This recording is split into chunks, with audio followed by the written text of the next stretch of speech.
Broadband internet সেবা চালু হলেও এখনও বন্ধ রয়েছে মোবাইল ইন্টারনেট। কবে নাগাদ এই সেবা চালু হবে তা নিয়ে চলছিল নানা জল্পনা। অবশেষে মোবাইল ইন্টারনেট চালু নিয়ে জানা গেল নতুন তথ্য।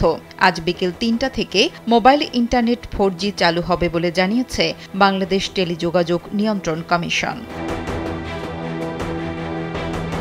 বিটিআরসি কার্যালয় মোবাইল অপারেটরগুলোর সঙ্গে বৈঠক শেষে এমন সিদ্ধান্ত জানান ডাক, টেলিযোগাযোগ ও তথ্য প্রযুক্তি প্রতিমন্ত্রী জুনায়েদ আহমেদ পলক। কোটা সংস্কার আন্দোলনে উদ্ভূত পরিস্থিতিতে ইন্টারনেট সেবা বিঘ্নের ঘটনায় সরকার ইন্টারনেট বন্ধ করেনি বলে দাবি করেছেন প্রতিমন্ত্রী জুনায়েদ আহমেদ পলক। কোটা সংস্কার আন্দোলনের পরিপ্রেক্ষিতে গত ১৭ জুলাই সন্ধ্যায় দেশের বিভিন্ন স্থানে মোবাইল ইন্টারনেট সীমিত করা হয়।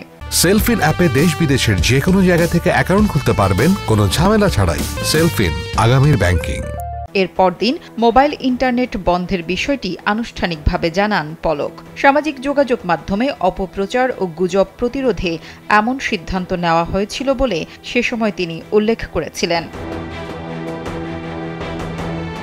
গত মঙ্গলবার রাত থেকে পরীক্ষামূলকভাবে ব্রডব্যান্ড ইন্টারনেট চালু হয়। পাশাপাশি দাবি ওঠে মোবাইল ইন্টারনেট সংযোগ চালু করার। গত বুধবার রাজধানীর আগারগাঁওয়ে বিটিআরসি ভবনে এক সংবাদ সম্মেলনে প্রতিমন্ত্রী পলক জানিয়েছিলেন যে মোবাইল অপারেটরগুলোর সঙ্গে বৈঠকের পর এ বিষয়ে সিদ্ধান্ত নেওয়া হবে।